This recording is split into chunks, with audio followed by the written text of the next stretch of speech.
Hey humans, welcome back. I hope you've been having a good day. Today I wanted to jump into a novel.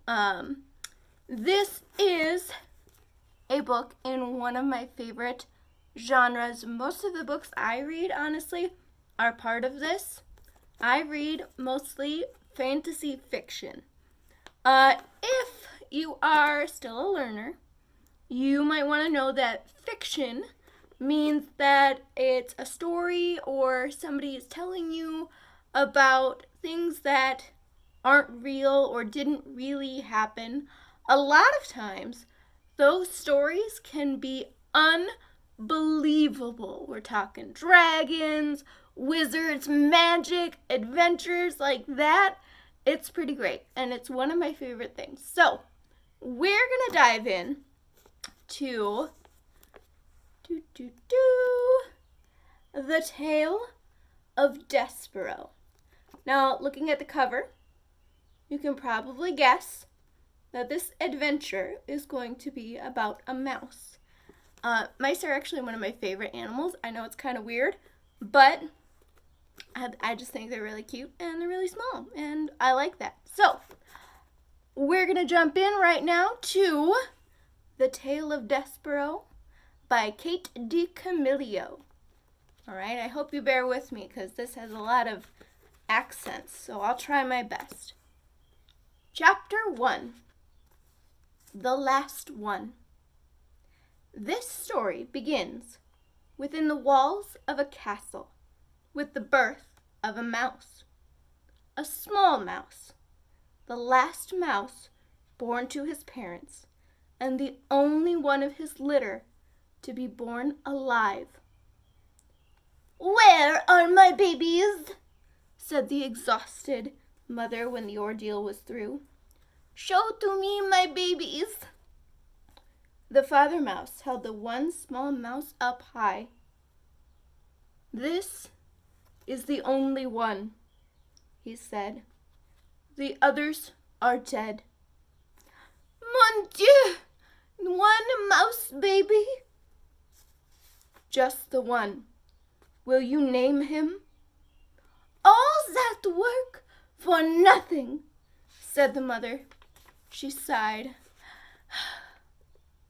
"It is so sad.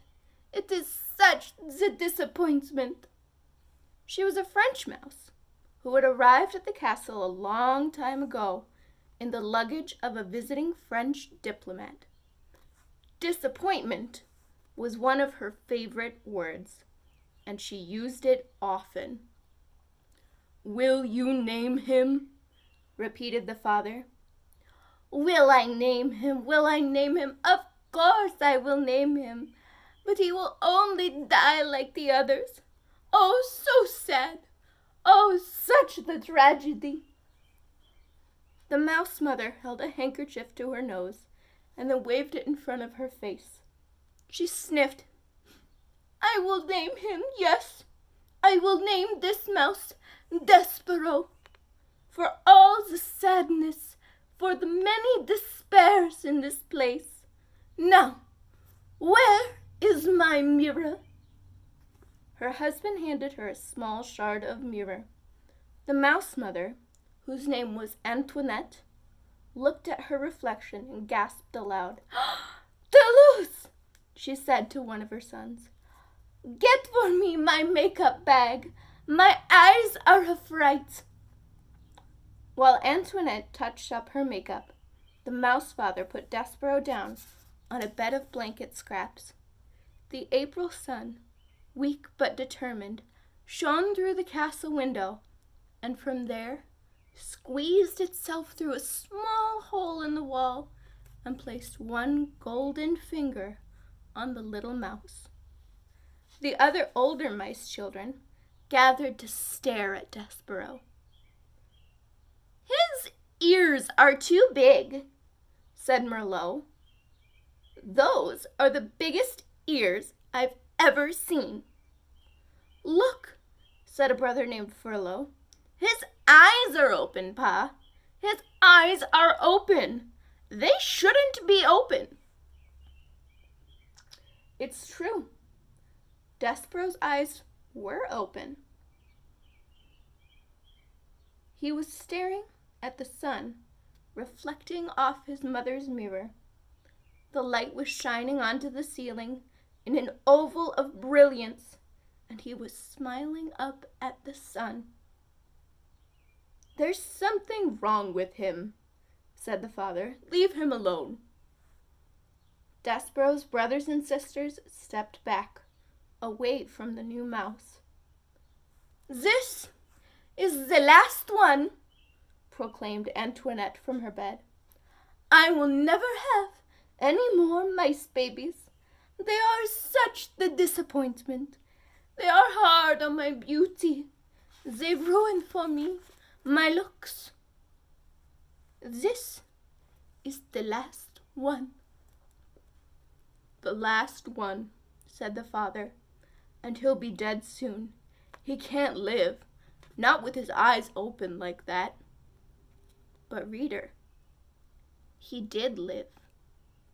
This is his story. And here we see some of our characters. This one's in black and white, so it's a little hard to see, but you see we've got father, we've got mother with her little bit of mirror, and tiny baby Despereaux. Let's go on. I think we have some time. Chapter 2. Such a disappointment. Despereaux Tilling lived, but his existence was cause for much speculation in the mouse community. "He is the smallest mouse I've ever seen," said his Aunt Florence. "It's ridiculous. No mouse has ever been this small. Not even a Tilling." She looked at Despereaux through narrowed eyes, as if she expected him to disappear entirely. "No mouse," she said, "ever." Despereaux, his tail wrapped around his feet, stared back at her. "Those are some big ears, too," observed his Uncle Alfred. "They look more like donkey ears, if you ask me." "They are obscenely large," said Aunt Florence. Despereaux wiggled his ears. His Aunt Florence gasped. "They say he was born with his eyes open," whispered Uncle Alfred. Despereaux stared hard at his uncle. "Impossible," said Aunt Florence. "No mouse, no matter how small or obscenely large-eared, is ever born with his eyes open. It simply isn't done."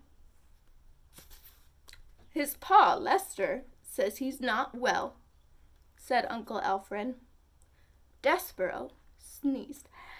"Achoo!" He said nothing in defense of himself. How could he? Everything his aunt and uncle said was true. He was ridiculously small. His ears were obscenely large. He had been born with these eyes open. And he was sickly. He coughed and sneezed so often that he carried a handkerchief in one paw at all times. He ran temperatures, he fainted at loud noises, and most alarmingly of all, he showed no interest in the things a mouse should show interest in. He did not think constantly of food. He was not intent on tracking down every crumb. While his large older siblings ate, Despereaux stood, with his head cocked to one side, holding very still.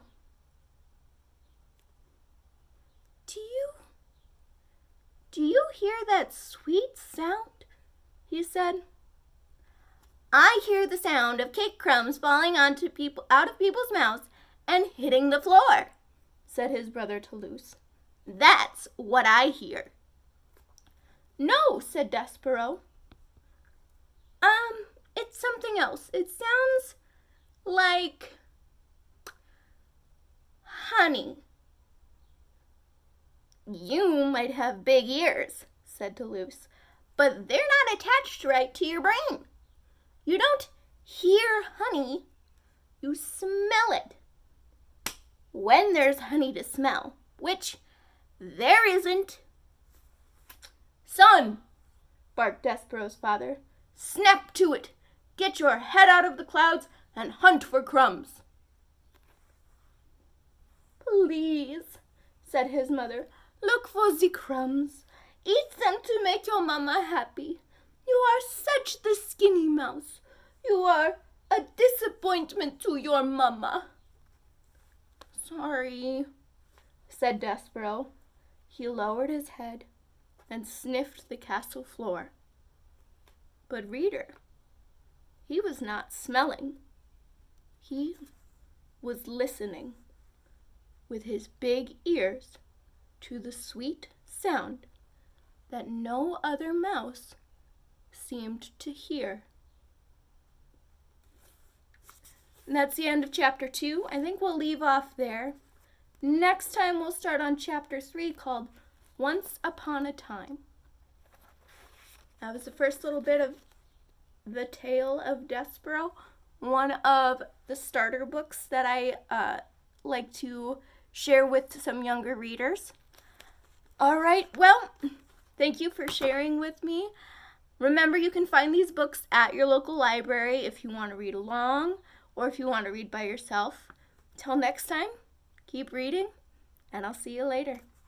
Bye, humans!